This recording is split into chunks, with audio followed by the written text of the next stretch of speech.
जय हिंद प्यारे दोस्तों, मैं देवेंद्र कुमार। आइए आज हम लोग ये देखते हैं कि रीजनिंग क्या होता है। रीजनिंग को हम लोग समझें कि रीजनिंग आखिर होता क्या है और रीजनिंग का किसी भी वनडे के एग्जाम में भागीदारी कितनी होती है। भागीदारी के बारे में भी हम जानेंगे। रीजनिंग में वनडे के एग्जाम में कितने क्वेश्चन आपके पूछे जाते हैं, चाहे वो यूपीएसआई का एग्जाम हो, चाहे यूपीपी का एग्जाम हो, एसएससी का एग्जाम हो, ऑल वनडे एग्जाम की अगर हम बात करें तो रीजनिंग की भागीदारी क्या है विद्यार्थियों, ये बहुत जरूरी है जानना आपको कि रीजनिंग की भागीदारी क्या है। अगर भागीदारी की हम बात करें कि रीजनिंग की भागीदारी क्या है, तो ये आप देखेंगे भागीदारी में रीजनिंग का बहुत ही महत्वपूर्ण होता है किसी भी विद्यार्थी को सिलेक्ट होने में। आप किसी भी एग्जाम की आप बात करेंगे तो एग्जाम में आप देखेंगे कि सबसे ज्यादा सेलेक्ट होने में सहयोग आपकी रीजनिंग ही आपकी करती है। तो उस रीजनिंग की भागीदारी में रीजनिंग को समझना बहुत ही जरूरी होता है प्यारे विद्यार्थियों, क्योंकि रीजनिंग में एक बात आप जानते हैं कि रीजनिंग में कोई फार्मूला नहीं लगता। रीजनिंग में सबसे बड़ी खासियत ये होती है कि रीजनिंग के लिए प्रेजेंट ऑफ माइंड का होना बहुत जरूरी होता है। अगर आपके पास प्रेजेंट ऑफ माइंड है, तत्काल सोचने की क्षमता है, तो रीजनिंग के ज्यादा से ज्यादा क्वेश्चन आप परीक्षा में अटेम्प्ट कर सकते हैं। और रीजनिंग की भागीदारी की अगर हम बात करें तो अगर हम यूपीएसआई से स्टार्ट करें तो यूपीएसआई में आप ये देखेंगे कि यूपीएसआई के परीक्षाओं में 40 क्वेश्चन पूछे जाते हैं। भाई अगर रीजनिंग की केवल हम बात करें, जबकि देखा जाए कि यूपीएसआई में 4 खंड है, आपका रीजनिंग का भी खंड आता है, मैथ का खंड आता है, हिंदी के खंड भी आपके पूछे जाते हैं, जीएस के प्रत्येक पार्ट में यूपीएसआई के 40 क्वेश्चन होता है और जिसमें यूपीएसआई में 40 क्वेश्चन रीजनिंग के पूछे जाते हैं। और इस 40 क्वेश्चन में अगर आपने प्रेजेंट ऑफ माइंड लगाया, बहुत अच्छे तरीके से आपने रीजनिंग को समझा है, तो इस 40 क्वेश्चन में कम से कम आप 35 से लेकर के 38 के बीच में आप क्वेश्चन अटेम्प्ट कर सकते हैं। बहुत ही आसान तरीके से आप क्वेश्चन को सॉल्व कर सकते हैं। और ये केवल ऐसा रीजनिंग में ही हो सकता है कि ज्यादा से ज्यादा हम क्वेश्चन एग्जाम में निकाल सके। दूसरी बात, अगर हम यूपीपी की बात कर लें, भाई यूपीपी की बात कर लें, तो यूपीपी 2018 की परीक्षा और 2019 की परीक्षा आप लोगों ने अभी कुछ ही समय पहले, यानी कि आपका 2020 चल रहा है तो कुछ समय पहले आपने यूपीपी की परीक्षा दिया होगा या एग्जाम को देखा होगा, तो वहां आप लोगों ने 55 से 60 क्वेश्चन पाया रीजनिंग का। केवल रीजनिंग का आपने पाया। बाकी हिंदी की बात तो अलग ही है, हिंदी के खंड की अलग होती है बात, जीएस अलग होता है, करंट की बात अलग करें, लेकिन रीजनिंग का भागीदारी केवल किसी भी वनडे के एग्जाम में रीजनिंग की भागीदारी की हम बात कर रहे हैं, तो रीजनिंग में यूपीपी में आपने देखा 55 से 60 क्वेश्चन आपको आया था एग्जाम में। तो इस अगर यहां भी आपने प्रेजेंट माइंड आपने लगाया और अच्छे तरीके से आपने रीजनिंग को पढ़ा, ज्यादा नहीं, 1 घंटा अगर पर डे आप पढ़ते हैं, तो इस 55 से 60 क्वेश्चन में अगर 55 आएगा तो 50 जरूर आप क्वेश्चन अटेम्प्ट कर लेंगे। अगर 60 क्वेश्चन आता है तो 55 क्वेश्चन जरूर आप सॉल्व कर लेंगे। ये आपकी यूपीपी की बात रही। अगर हम अभी देखें तो कुछ ही समय बाद आपके आरओ एआरओ का एग्जाम लगा हुआ है, आरओ का भी एग्जाम लगा हुआ भाई, एआरओ का भी एग्जाम लगा हुआ है। इस एग्जाम में भी आप देखेंगे कि रीजनिंग की भागीदारी कम से कम 20 से 25 क्वेश्चन होगा और ज्यादा से ज्यादा इस आरओ के एग्जाम में आपको कैलेंडर और क्लॉक के क्वेश्चन पूछे जाते हैं।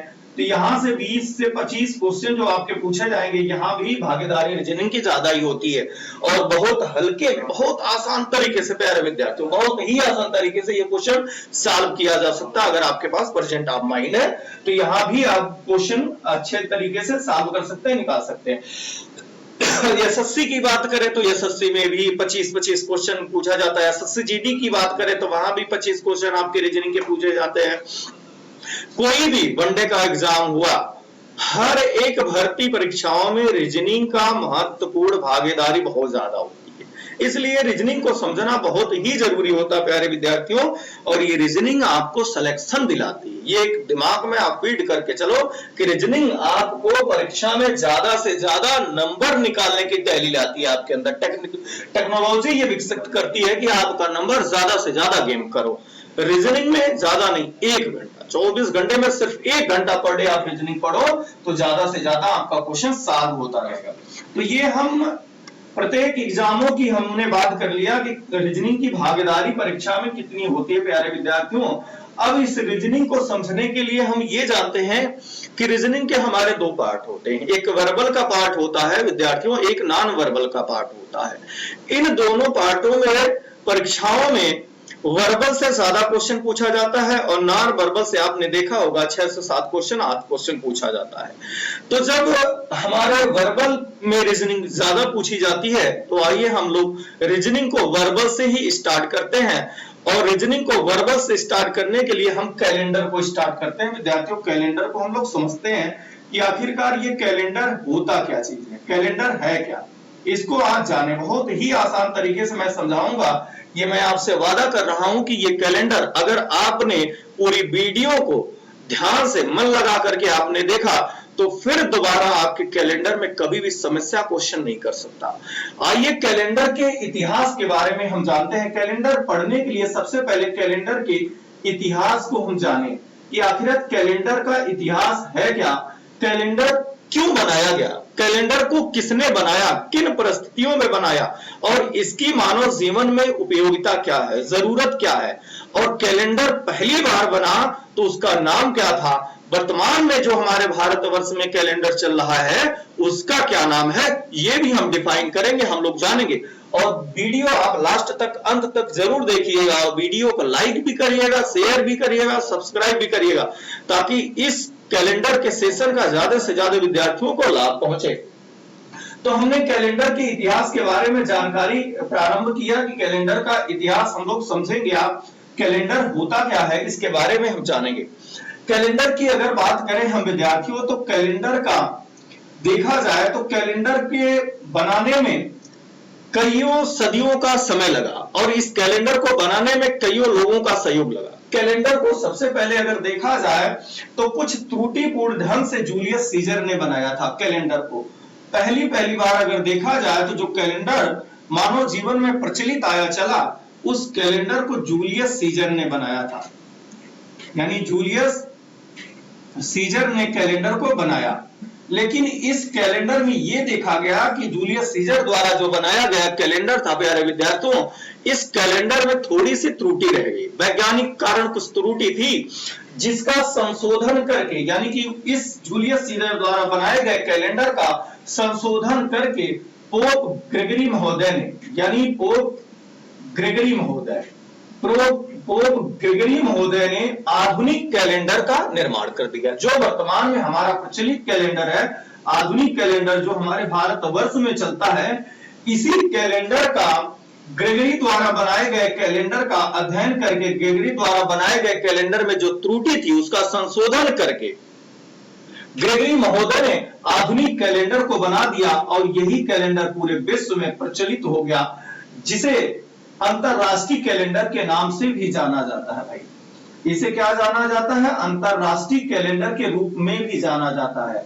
और इस कैलेंडर को जब पोप ग्रेगरी महोदय ने बनाया तो इस कैलेंडर को बनाने के बाद इन्होंने इस कैलेंडर का नाम रखा ग्रेगोरियन कैलेंडर, या ग्रेगोरियन कैलेंडर भी कहीं कहीं आप लोग लिखा पा जाएंगे, जिसे हम अंतरराष्ट्रीय कैलेंडर का हम लोग दर्जा देते हैं। पूरे विश्व में ये कैलेंडर चलता है, पूरे विश्व में माना जाता है, ये अंतरराष्ट्रीय कैलेंडर के रूप में जाना जाता है।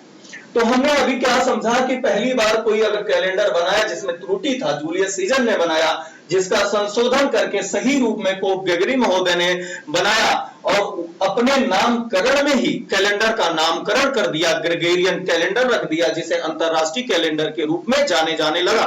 और ये ग्रेगरी महोदय कैलेंडर के जन्मदाता माने जाने लगे, यानी कि ये कैलेंडर के क्या बन गए, जन्मदाता के रूप में। अगर कोई पूछे आपसे कि कैलेंडर का जन्मदाता कौन है, तो कैलेंडर का जन्मदाता कौन है भाई, ग्रेगरी महोदय है। अगर कैलेंडर के विचारक की जब बात करेंगे तो कैलेंडर के विचारक के रूप में आप जूलियस सीजर को ले सकते हैं, क्योंकि पहली बार जो बनाया था कुछ हद तक कैलेंडर चला सही रूप से, तो वो जूलियस सीजर ने ही बनाया था। अब हम कैलेंडर के जन्मदाता की बात जान गए, कैलेंडर के हम विचारक की बात जान गए और जो कैलेंडर बनाया ग्रेगरी महोदय ने, वो कैलेंडर अंतरराष्ट्रीय कैलेंडर के रूप में ख्याति पा गया और अंतरराष्ट्रीय कैलेंडर के रूप में जाने जाने लगा। अब थोड़ी सी हम ग्रेगरी महोदय की बात कर लें कि ये ग्रेगरी महोदय थे कौन, ये कहां के रहने वाले थे, इनके बारे में भी थोड़ी पर चर्चा कर लें, क्योंकि आज टोटल हम लोग कैलेंडर के इतिहास के बारे में ही जानकारी हम ग्रहण करेंगे। अगर हम ग्रेगरी महोदय की बात करें तो ये ग्रेगरी महोदय रोमन दार्शनिक थे। ये ग्रेगरी महोदय कहां के दार्शनिक थे भाई? रोम के दार्शनिक थे, ये रोमन दार्शनिक थे। इन्होंने ही कैलेंडर का निर्माण कराया। ये रोम जो है वेटिकन सिटी में पड़ता है, रोम शहर है और रोम शहर में एक वेटिकन सिटी पड़ती है भाई, वेटिकन सिटी। वेटिकन सिटी के ये रहने वाले हैं। कौन? ग्रेगरी महोदय। इन्होंने ही कैलेंडर का निर्माण किया था और इसी वेटिकन सिटी को पूरी दुनिया का, जीएस में भी एक क्वेश्चन यहां से पूछा जाता है, पूरे संसार का सबसे छोटा देश या सबसे छोटी सिटी वेटिकन सिटी, जहां के रहने वाले कौन थे? पोप ग्रेगरी महोदय। इन्होंने ही कैलेंडर को बनाया जो आज हमारे भारतवर्ष में भी प्रचलित है, लेकिन नाम बदल करके, वो हम बताएंगे किन परिस्थितियों में कैलेंडर का नाम बदला। तो कैलेंडर के हम जन्मदाता की बात कर लिए, ये कहां के रहने वाले थे ये भी हमने जानकारी ले लिया। और कैलेंडर को अगर हम आगे बढ़ाएं तो कैलेंडर को आगे बढ़ाने के बाद हम ये देखेंगे कि कैलेंडर जो बनकर तो तैयार हो गया भाई, कैलेंडर ये बना, ग्रेगरी महोदय और जूलियस सीजर ने मिलकर के कैलेंडर का निर्माण किया। तो जब कैलेंडर का निर्माण हो गया प्यारे विद्यार्थियों, तो यहां से एक क्वेश्चन निकलकर सामने आया। और क्वेश्चन क्या निकलकर सामने आया? बहुत ही वेरी वेरी इंपॉर्टेंट क्वेश्चन है, जो अक्सर परीक्षाओं में हूबहू बाई लैंग्वेज जो हम क्वेश्चन देने जा रहे हैं उसी हिसाब से पूछ लिया जाता है। क्वेश्चन क्या पूछा जाता है? मानव सभ्यता का प्रारंभ। ध्यान से क्वेश्चन को समझिएगा। मानव सभ्यता का प्रारंभ किस दिन से माना जाता है? किस दिन से माना जाता है? मानव सभ्यता का प्रारंभ किस दिन से माना जाता है? ये हमने एक क्वेश्चन दे दिया और ऑप्शन हम आपको दे रहे हैं। ऑप्शन आप लोग हिट करिएगा कि आंसर क्या सही है। ए ऑप्शन हमने दे दिया भाई सोमवार, पहला ऑप्शन हमने दे दिया सोमवार। दूसरा ऑप्शन हमने दे दिया मंगलवार और तीसरा ऑप्शन हमने दे दिया सी के रूप में रविवार और डी ऑप्शन हमने दे दिया इनमें से कोई नहीं। ये हमने ऑप्शन दे दिया इनमें से कोई नहीं। आइए हम क्वेश्चन को देखते हैं। कैलेंडर का हमें जन्मदाता मिल गया, कैलेंडर का विचारक मिल गया, कहां के रहने वाले थे ये भी हमने जानकारी देख लिया। तो एक क्वेश्चन यहां से बनता है, मानव सभ्यता का प्रारंभ किस दिन से माना जाता है? तो हमने विकल्प में दे दिया सोमवार, मंगलवार, रविवार, इनमें से कोई नहीं। तो आइए देखते हैं उत्तर क्या सही होता है। लेकिन इसमें उत्तर विद्यार्थियों डी तो सही होगा। कुछ विद्यार्थियों के मन में यह आ रहा होगा कि सोमवार इसका आंसर होगा। देखते हैं क्यों सोमवार नहीं होगा, क्यों इनमें से कोई नहीं, ये हमारा आंसर सही होगा। क्वेश्चन में दिया गया है मानव सभ्यता का प्रारंभ किस दिन से माना जाता है। एक बात आप दिमाग में इतना जरूर जाने कि मानव सभ्यता की बात हो रही है, कैलेंडर को बनाया किसी मानव ने ही। तो जब कैलेंडर को किसी मानव ने बनाया तो सबसे पहले पृथ्वी पर मनुष्यों की उत्पत्ति हुई। मनुष्यों की उत्पत्ति के बाद हमारा कल्चर डेवलपमेंट हुआ, शिक्षा डेवलपमेंट हुआ, तब जाकर के कैलेंडर का निर्माण हुआ। यानी पृथ्वी पर पहला मानव किस दिन आया यह हमें पता नहीं है, तब कैलेंडर का निर्माण नहीं हुआ। क्योंकि कैलेंडर को बनाने वाला एक मानव है, तो मानव के सभ्यता का प्रारंभ किस दिन से हुआ विद्यार्थियों, यह ज्ञात कर पाना असंभव है। आज तक यह ज्ञात नहीं हो पाया। यह रहस्य का ही विषय है कि पृथ्वी पर पहला मानव किस दिन आया। क्योंकि पृथ्वी पर मानव आया, आने के बाद कल्चर डेवलपमेंट हुआ, शिक्षा डेवलपमेंट हुआ, सभ्यताएं बनी, फिर कैलेंडर का अनेक पुस्तकों का निर्माण हुआ बाद में जाकर के। इसलिए मानव सभ्यता का निर्माण तो हमें पता नहीं हो पाएगा। लेकिन इसी की जगह पे अगर दूसरा हम एक क्वेश्चन दे दें और यहां हम शब्द दे दें कैलेंडर की सभ्यता का प्रारंभ, कैलेंडर की सभ्यता का प्रारंभ हुआ था, कैलेंडर की सभ्यता का प्रारंभ हुआ था और ऑप्शन के रूप में यही चारों हम ऑप्शन रख लेते हैं। कैलेंडर की सभ्यता का प्रारंभ हुआ था और ऑप्शन के रूप में हमने कहा यही चारों ऑप्शन हम रख लेते हैं भाई। सोमवार को हमने रख लिया, बी ऑप्शन हमने दे दिया भाई मंगलवार, और सी ऑप्शन के रूप में हम लोगों ने लिखा हुआ है रविवार, और डी ऑप्शन के रूप में हम रख लेते हैं इनमें से कोई नहीं, इनमें से कोई नहीं, ये हमने रख लिया भाई, इनमें से कोई नहीं। अब हमने दिया कैलेंडर की सभ्यता का प्रारंभ। तो जब कैलेंडर प्रारंभ हुआ, कैलेंडर बनकर तैयार हुआ विद्यार्थियों, तो कैलेंडर को बनकर तैयार होने के बाद सोमवार के दिन से लागू किया गया था, कैलेंडर को लागू किया गया था। लेकिन मानव की सभ्यता का पता नहीं। अगर क्वेश्चन में मानव के सभ्यता का प्रारंभ पूछा जाए तब तो ज्ञात कर पाना असंभव है, लेकिन अगर पूछा जाए कैलेंडर की सभ्यता का प्रारंभ यानी कैलेंडर किस दिन प्रारंभ हुआ, तो आप आंसर लगाए सोमवार, यानी सोमवार से कैलेंडर प्रारंभ हुआ था। ये बात तो आपको समझ में आ गई।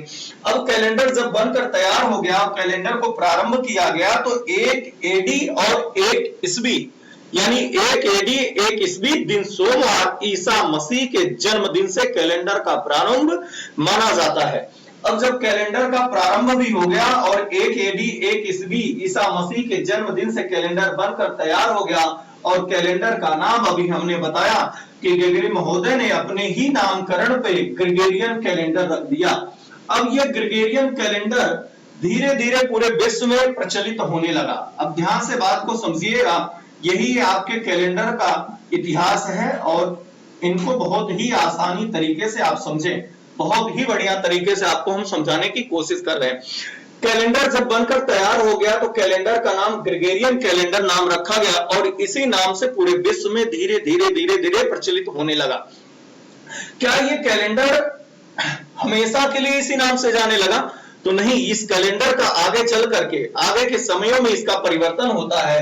इस ग्रेगोरियन कैलेंडर का प्यारे विद्यार्थियों पहली बार 78 ईस्वी में कुषाण शासक, एक कुषाण वंश हुआ और कुषाण वंश के शासक महाराजा कनिष्क ने, यानी कुषाण वंश के शासक महाराजा कनिष्क ने पहली बार इस कैलेंडर का ग्रेगोरियन कैलेंडर का नामकरण कर दिया, ग्रेगोरियन कैलेंडर को बदल दिया और अपने नाम पर इन्होंने नामकरण कर दिया। और इस कनिष्क महोदय ने ग्रेगोरियन कैलेंडर का नाम बदल करके प्यारे विद्यार्थियों शक संवत नाम रख दिया। क्या नाम रख दिया भाई?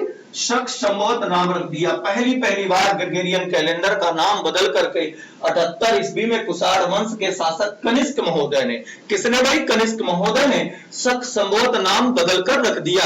अब ये कैलेंडर ग्रेगोरियन कैलेंडर के नाम से तो जाना जाने लगा था, लेकिन बाद में कुषाण वंश के शासक ने इसका नाम बदल करके शक संवत रख दिया, यानी भारत में शक संवत के नाम से चला।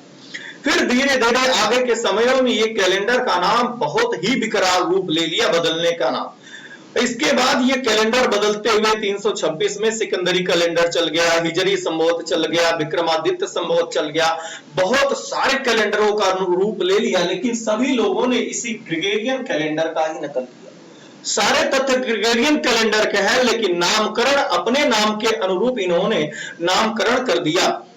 ये कैलेंडर कई नामों से चलने लगा पूरे विश्व में, अलग अलग धर्मों के लोग अपने नाम पे कैलेंडर का नामकरण कर लिए, लेकिन इसी तरीके से ये कैलेंडर और भी आगे बढ़ता रहा और एक समय ऐसा आया कि इस कैलेंडर के अंदर अभी जितने भी लोग हैं सब लोग कैलेंडर के नामकरण में ही परिवर्तन कर रहे हैं, लेकिन एक बार इस कैलेंडर के अंदर परिवर्तन देखा जाता है प्यारे विद्यार्थियों। अब इस कैलेंडर के अंदर क्या परिवर्तन होगा ये आपके दिमाग में आ रहा होगा।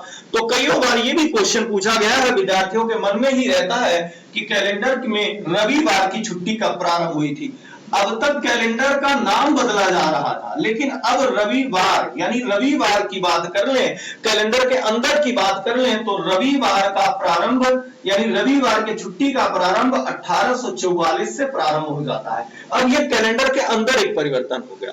अब तक 1844 के पहले जो सप्ताह के अभी 7 दिन होते हैं जिनकी हम पर चर्चा करेंगे, उनमें कोई परिवर्तन नहीं हुआ था। लेकिन 1844 से सप्ताह के 7 दिनों में एक दिन अलग सजाने जाने लगा। रविवार का दिन 1844 से ये छुट्टी के रूप में प्रचलित हो चुका है। कौन भाई? रविवार के रूप में, रविवार की छुट्टी के रूप में हम जाने लगे हैं कि रविवार की छुट्टी 1844 से प्रचलित हो गई। अब ये कैलेंडर धीरे धीरे और भी आगे बढ़ा और एक समय ऐसा आ जाता है कि ये कैलेंडर हमारा जो ग्रेगोरियन कैलेंडर है, जो शक के रूप में 78 में प्रचलित हो चुका है, इस कैलेंडर का भी और भी परिवर्तन होता है। हमारे भारत देश आजाद होता, हमारे भारत देश को गुलाम किया ब्रिटिश पार्लियामेंट ने, इसके बाद हमारा भारत देश आजाद हुआ तो हमारे भारत देश के लोगों ने भी कैलेंडर का नामकरण कर दिया जब हमारा भारत देश आजाद हुआ। अब हमारे भारत देश आजाद होने के बाद 22 मार्च, ध्यान से जानिएगा भाई, ये कैलेंडर का इतिहास हम आपको बता रहे हैं, इससे बहुत सारे क्वेश्चन डायरेक्ट आपके आ जाएंगे। फिर कैलेंडर के क्वेश्चन को हम लोग सॉल्व करेंगे। अभी इतिहास की जानकारी ले लें, फिर क्वेश्चन सॉल्व करने की हम जानकारी लेंगे। 22 मार्च 1957 को, ध्यान से देखिएगा भाई, 22 मार्च 1957 को कैलेंडर का नामकरण पुनः एक बार होता है। नामकरण क्या होता?